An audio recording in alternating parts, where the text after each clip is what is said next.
Hello everyone. आज हम प्रश्नावली 11.1 के सवाल करेंगे। 11.1 रचनाएं। प्रश्नावली 11.1 में से लगभग 6 नंबर के सवाल प्रश्न हमें एग्ज़ाम पेपर 2023 में मिलने वाले हैं। आज हम कोई सूत्र सवाल नहीं करेंगे, कोई फॉर्मूला याद नहीं करेंगे, बल्कि हम आज पढ़ेंगे प्रश्नावली 11.1 पर, जिसमें हम रचना करना सीखेंगे और सूत्र और सवालों को थोड़ी देर रखते हैं साइड में और आज प्रश्नावली 11.1 के सवालों की रचना करना सीखते हैं। तो चलिए हम शुरू करते हैं 11.1। तो प्रकार ले लो, पेंसिल ले लो, स्केल ले लो और बस किताब खोलो और 11.1 ओपन करके बैठ जाओ। हमारा 11.1 का पहला सवाल है, 7.6 सेंटीमीटर लंबा एक रेखाखंड खींचिए, इसे 5:8 में विभाजित कीजिए, दोनों भागों को मापिए। ठीक है, प्रश्न हमने अच्छे से पढ़ लिया है। अब हम इसे सॉल्व करते हैं। किस तरह से सॉल्व करना है देखिए। 7.6 सेंटीमीटर लंबा एक रेखाखंड खींचना है, तो रेखाखंड किससे खींचेंगे? स्केल से। तो क्या करेंगे, 7.6 सेंटीमीटर का एक लंबा रेखाखंड खींचने के लिए ये स्केल लिया है और स्केल लेकर हम 7.6 सेंटीमीटर का रेखाखंड खींच रहे हैं। ये हमने रेखाखंड खींचा 7.6 सेंटीमीटर का, यहाँ से 7 और ये 7.5 और ये 7.6, 7.6 सेंटीमीटर का लंबा रेखाखंड खींच दिया। अब क्या करेंगे, इसका नाम दे देते हैं ए बी और ये 7.6 सेंटीमीटर। ठीक है, अब इसके बाद में हम ए को ए बी में ए के शीर्ष से न्यून कोण बनाते हुए एक रेखा या किरण खींचते हैं। ये न्यून कोण बनाते हुए एक रेखा या किरण खींचते हैं। ठीक है, इसका नाम हमने दिया यहाँ पर एक्स। और इसके बाद में हम बराबर लंबाई के चाप कितने, क्योंकि हमें इसे 5:8 में विभाजित करना है, तो 5 + 8 बराबर 13। तो हम इसको बराबर 13 भागों में, जो हमने ये न्यून कोण बनाकर रेखा बनाई है, किरण बनाई है, इसको बराबर 13 भागों में विभाजित करेंगे चाप काट कर, और सभी चाप की लंबाई बराबर रहेगी। और यहाँ से हम छोटे छोटे चाप काट रहे हैं, 1 2 3 4 5 6 7 8 9 और ये रेखा हमारी छोटी रह गई है, तो इसको हम आगे और बढ़ा देते हैं। ये चाप की लंबाई कोई नाप की नहीं होती है, आप आपके अनुसार ले सकते हैं। छोटे छोटे चाप हमने इस तरह से काटे।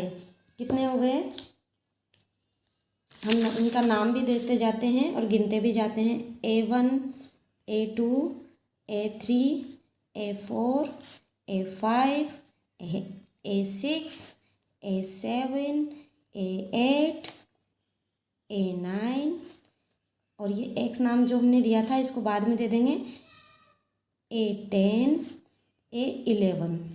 इसका मतलब हमें थोड़ी सी रेखा किरण जो ये है हमने बनाई है, न्यून कोण बनाते हुए रेखा, ये थोड़ी सी हमें और आगे बढ़ानी पड़ेगी। बढ़ा दी। अब हमने चाप को नहीं बदला है, ये चाप उतना ही रहा है और ये हमने 11 के बाद में 12 और ये 13। अब हमारी जो ये रेखा थी, इसका नाम हम यहाँ पर इस तरह से एक्स दे देते हैं। ठीक है, ये करने के बाद में हम क्या करेंगे कि जो A13 है, ये A11 के बाद में A12 A13 को इस B से मिला देंगे। ठीक है, ये इस तरह से ये B से यहाँ हम मिला देंगे। ठीक है, इसको मिलाने के बाद में क्या करेंगे कि A13 इस पर यहाँ छोटा सा चाप जो पहले काटा था उससे भी छोटा हम यहाँ देखो इस तरह से छोटा सा चाप काट रहे हैं। और फिर इसके बाद में 5:8 है तो 5 पर जाते हैं, A5 पर जाते हैं और वहाँ भी इस तरह से हम छोटा सा चाप काट देते हैं। अब इस छोटे से चाप की हम यहाँ लंबाई मापते हैं इसी प्रकार की सहायता से। ये छोटी सी लंबाई मापी हमने, ये ठीक है माप ली। अब इस लंबाई के नाप से हमने जो ये A5 पर चाप काटा था इसको यहाँ काट देते हैं। अब जो ये चाप हमने काटा है इसको AB पर A5 से मिला देते हैं। ये A5 पे हमने रखा और ये जो चाप काटा इसको मिलाते हुए ये हमारी जहाँ पर ये यहाँ मिलेगी यहाँ हम P बिंदु बोलेंगे। तो इस तरह से जो ये हमारी रचना हुई है, हमारा जो ये चित्र बना है, यही हमारा सवाल था और यही हमको बनाना था। अब इसके रचना के पद हमें लिखने हैं। रचना के पद किस तरह से लिखने हैं देखिए। हमने सबसे पहले क्या किया था, AB 7.6 सेंटीमीटर का रेखाखंड खींचा था। तो हम जो जो किया था वैसे वैसे लिखते जाना है रचना के चरणों में। पहला AB 7.6 सेंटीमीटर का रेखाखंड खींचा। इसके बाद में हमने क्या किया, AB के A शीर्ष से न्यून कोण बनाते हुए एक रेखा खींची। तो हम दूसरे नंबर पे क्या लिखेंगे, AB के A शीर्ष से न्यून कोण बनाते हुए एक रेखा या किरण खींची। इसके बाद में हमने चाप काटे बराबर लंबाई के A1 बराबर A1 A2 A3, इस तरह से हम A12 A13 तक सारे बराबर में बराबर नाप के चाप काटे लिख देना है। इसके बाद में हमने अगला क्या काम किया, हमने A13 को B से मिला दिया। तो ये भी हमें रचना में पदों में लिख देना है। इसके बाद में A5P ये हमने इसके समांतर ये खींची, ठीक है। तो इस तरह से हमारे पास हमारी रचना हो चुकी है। रचना के पद हम लिख चुके हैं। अब इसको नाप लेते हैं। इसने कहा दोनों भागों को मापिए, तो हम जब इसको मापेंगे तो पहला भाग AP हमारा 2.9 आ रहा है और ये यहाँ पर हमारा 4.7 आ रहा है, ठीक है 5 6 7। तो यहाँ पर हम लिखेंगे AP बराबर 2.9 सेंटीमीटर और BP बराबर 4.7 सेंटीमीटर। पहला सवाल हमारा कंप्लीट है। इसके बाद में हमारा दूसरा सवाल है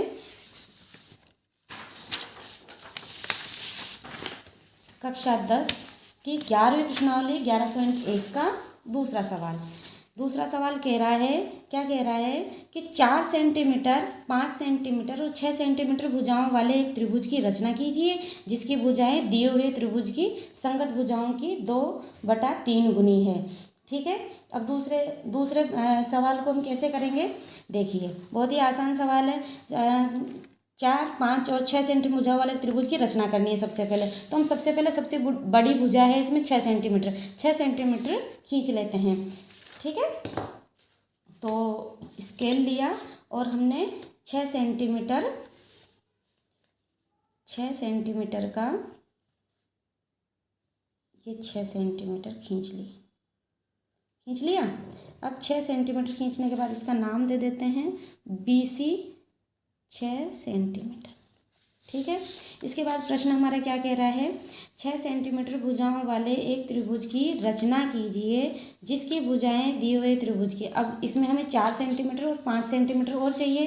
तो हम क्या करेंगे, ये हमने प्रकार खोला, इसमें 5 सेंटीमीटर का चाप लिया, 5 सेंटीमीटर की त्रिज्या भर ली है, 5 सेंटीमीटर का ये, और हम 5 सेंटीमीटर इससे नाप के, ये 5 सेंटीमीटर हो गया, और 5 सेंटीमीटर इससे नाप के हमने ये चाप काट दिया। और C पर रखकर 4 सेंटीमीटर का हम चाप इसी तरह से इसमें ये चाप भर लिया इसमें और इसको काट दिया यहाँ पर।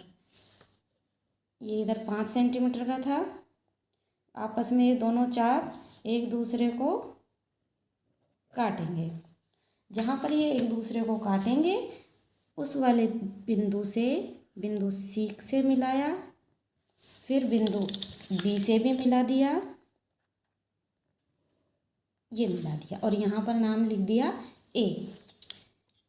ये 4 सेंटीमीटर, ये 5 सेंटीमीटर। ठीक है। अब इसके आगे ये कह रहा है कि त्रिभुज की संगत भुजाओं की 2/3 गुनी हो। क्या कह रहा है? 2/3 गुनी हो। जब हमारा अंश हर से, अंश कैसा हो? हर से छोटा हो, यानी अंश तो हमारा छोटा है हर से, तो जो हमारा त्रिभुज बनेगा, जो हमें अभिष्ट त्रिभुज, समरूप त्रिभुज चाहिए, संगत भुजाएं जो कि 2/3 की 3 गुनी है, तो वह हमारा जो बनने वाला त्रिभुज होगा वह इस त्रिभुज के जो हमने बनाया है ABC, इसके अंदर बनेगा। ठीक है, ये हमें ध्यान रखना है। अंश अगर छोटा है हर से तो त्रिभुज इसके अंदर ही बनेगा। तो अब हम क्या करेंगे? अब करेंगे न्यून कोण बनाएंगे इसका। न्यून कोण बनाने के लिए क्या किया? ये बी पर स्केल रखा और यहाँ से हमने न्यून कोण बनाते हुए एक रेखा खींच दी। इसका नाम दे दिया x। इसके बाद में छोटे छोटे हम इसके कितने हिस्से करेंगे? अभी इस वाली के, इसमें चाप के इसके भाग करेंगे 3 भाग। जो भी इसमें अंश और हर में हम देखते हैं जो भी बड़ा हो उतने ही इसके भाग कर लेते हैं।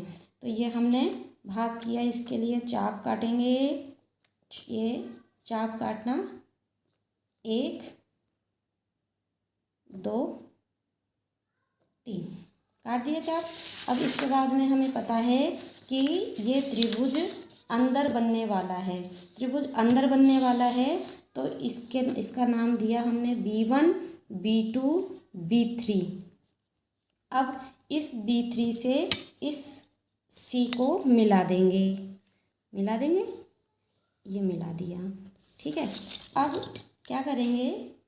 प्रकार लिया और इस वाले बिंदु पे रख के और इस तरह से चाप काटेंगे। फिर हमारा 2:3 है तो अब रखेंगे इसको B2 पर और फिर चाप काटेंगे। ठीक है, चाप काट दिया। अब ये जो हमने शुरुआत वाला चाप काटा था यहाँ पर, इसकी लंबाई इस से माप लेंगे। माप ली। और अब इस वाले जो B2 पे रख के हमने चाप काटा है इसको हम यहाँ काट देंगे। ठीक है। और यहाँ काटने के बाद स्केल की सहायता से BC रेखा पर इसको इस तरह से मिला देंगे और ये इसकी यहाँ मिल जाएगी। अब क्या करेंगे? अब वापस से यहाँ C, यहाँ पर इसका नाम D दे देंगे। इसका नाम दे दिया D। अब यहाँ C पर रखेंगे और चाप काटेंगे। चाप काट लिया। अब D पर रखेंगे और चाप काटेंगे। चाप की लंबाई नापेंगे, यहाँ से यहाँ नाप ली। अब इसको यहाँ से यहाँ काटेंगे। ये ध्यान से ये काट दिया और इसको अब AB रेखा पर D रेखा से होते हुए मिला देंगे, जो कि इसकी AC की समांतर बन जाएगी ED। इस तरह से हमारा प्रश्न जो पूछा था उसका हमने चित्र बना दिया। अब इसकी रचनाएं कैसे करनी है? इसकी रचनाएं हम इस तरह से लिखेंगे। रचना के पद, सबसे पहले BC 6 सेंटीमीटर बनाई। BC बनाई हमने 6 सेंटीमीटर। ठीक है। इसके बाद B को केंद्र मानकर 5 सेंटीमीटर का चाप काटा। B को केंद्र मानकर 5 सेंटीमीटर का चाप काटा।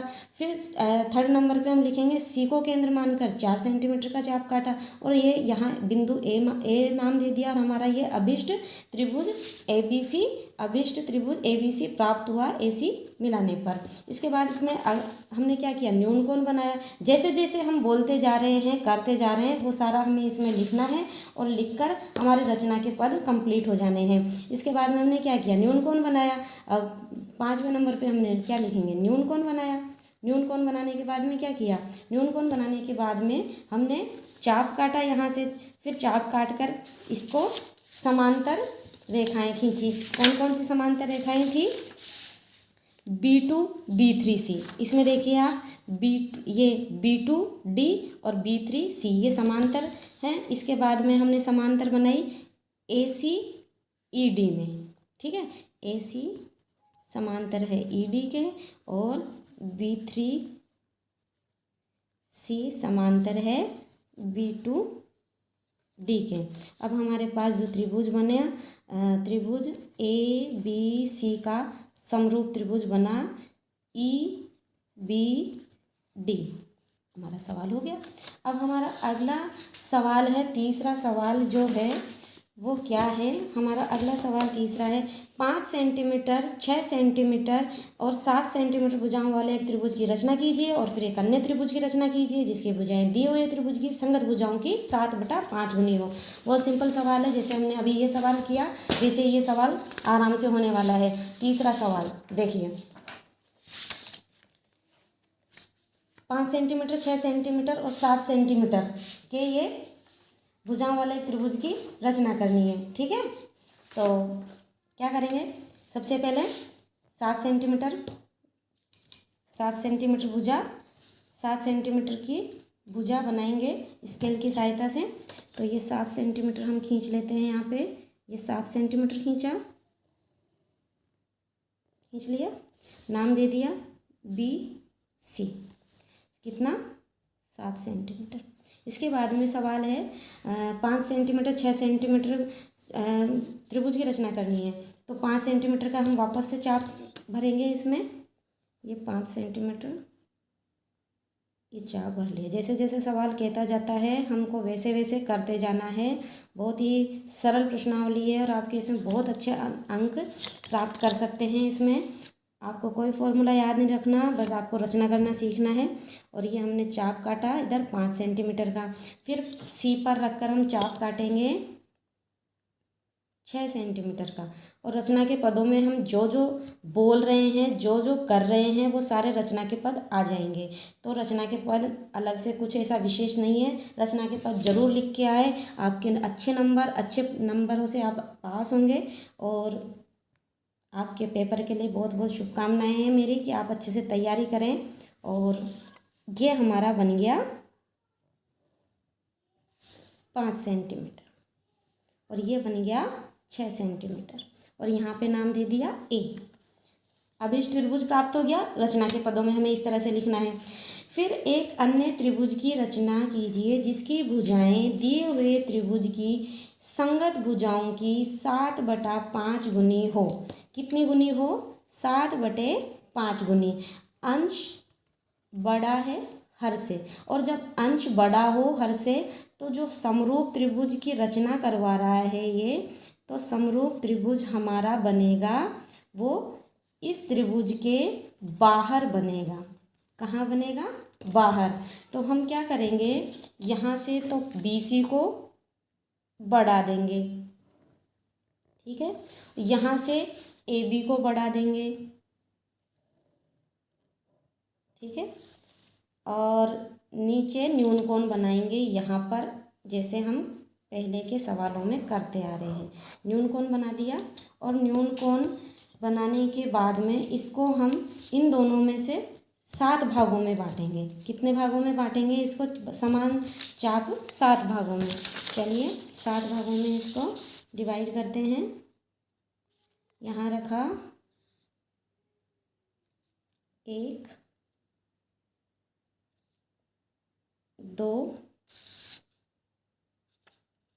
3 4 5 6। हमारी रेखा को थोड़ी और आगे बढ़ाते हैं और ये हमने इसको आगे बढ़ा दी।